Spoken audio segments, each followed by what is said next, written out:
We're going to be starting in Uganda this morning on the New Vision newspapers. It says fees hike, experts want schools sanctioned. That's one of the stories that you can see right there on your screens. And also, more electricity towers vandalized. That's on page 4 of the New Vision. You may want to find out why, what's going on.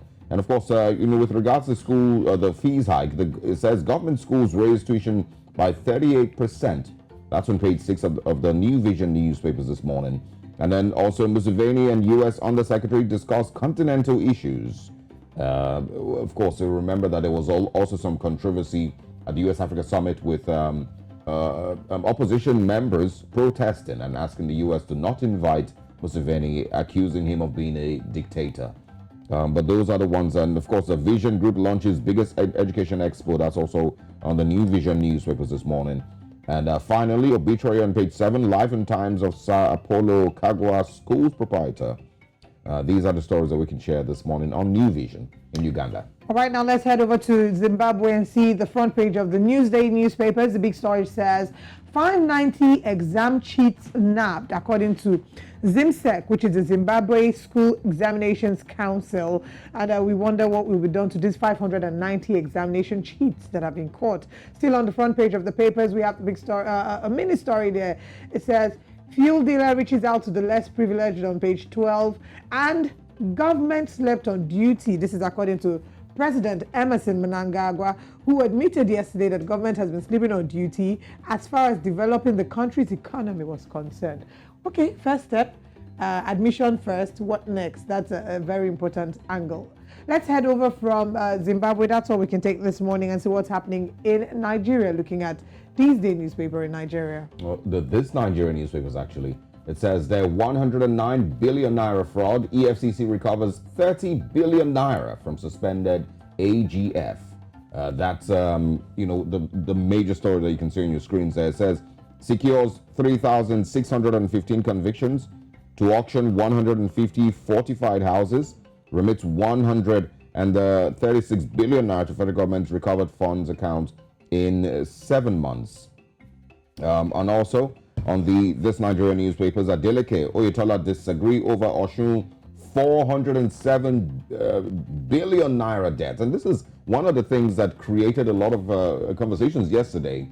How the former governor of Oshun State, Boyega Oyetola, allegedly borrowed 400 billion naira in the 4 years that he was governor. And of course, I'm guessing it's a conversation that will continue with the new governor, who has shown them that he's not just a dancing senator. He actually means business. Fire for fire. Absolutely. All right, police uncover massive bomb factory run by IPOB ESN in Southeast. Also, federal government, Lagos, Ekiti, others, Mon Seriki, Nigeria's Spanish ambassador. Finally, NDDC board senators asked Buhari to replace ED projects. Onochi and others, another nominees screened. And a quick response to the 109 billion naira for the EFCC and its fight against corruption. Nigeria's position in the anti-corruption index is still not moving, So if they say they've recorded massive success in the fight against corruption, a couple of people have been arrested. But it's still not, like we still have not moved places high on the corruption index. We're still seen as one of the most corrupt nations in the world.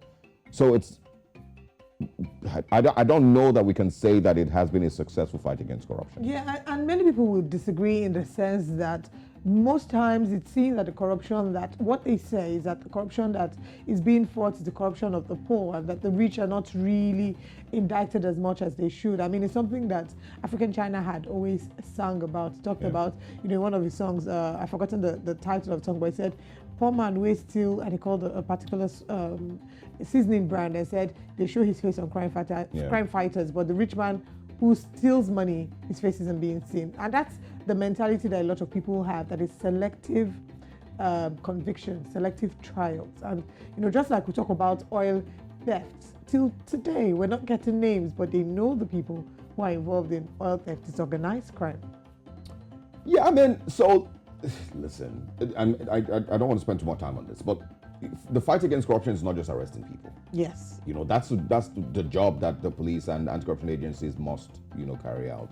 So it's not just arresting people. It's being able to create institutions and make sure institutions work to stop corruption and to fight corruption. And when you continuously let, these things happen, like you just mentioned, the oil theft, till date, nobody has been arrested or has been asked any questions. Remember the NDDC probe? Till date, nobody has been asked any questions. We just had panel upon panel, and people are no longer afraid of these panels again.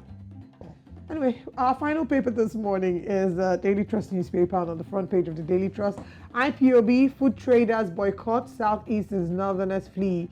Prices of perishable items, other foodstuffs soar over blockade. We've lost at least 100 persons in 1 week, says group. Complying with stay-at-home order to avoid danger, Hausa community leader says. Umahi declares war on separatist leader Ekpa. These are the stories on the big story, the sub-stories as well. 53 attacks recorded on INEC facilities. DSS warns against commodities price hikes. Train crushes woman driving across rail line. I saw that. That was a really sad one. Blasphemy, reactions to scandal cleric sentenced to death. I did see the story, and it was a very sad one too. But I mean, it's not something I'd like to go into. Apparently, they asked for his final words, and the lawyer was about to speak for him, and he said, "Don't speak for me." And he said to the judge that the judge had twisted his evidence and that he will die a hero. And yeah, so he was being sentenced to death for blasphemy against the prophet. EFCC remits 136 billion naira, recovers 30 billion naira from suspended accountant general. Food inflation rises to 24% as festive season sets in. I think I'll just leave it there. 24% is a lot, and I'm hoping that people are able to find ways, and it's to urge all of us to be our brother's keeper and help each other out the best way that we can this season.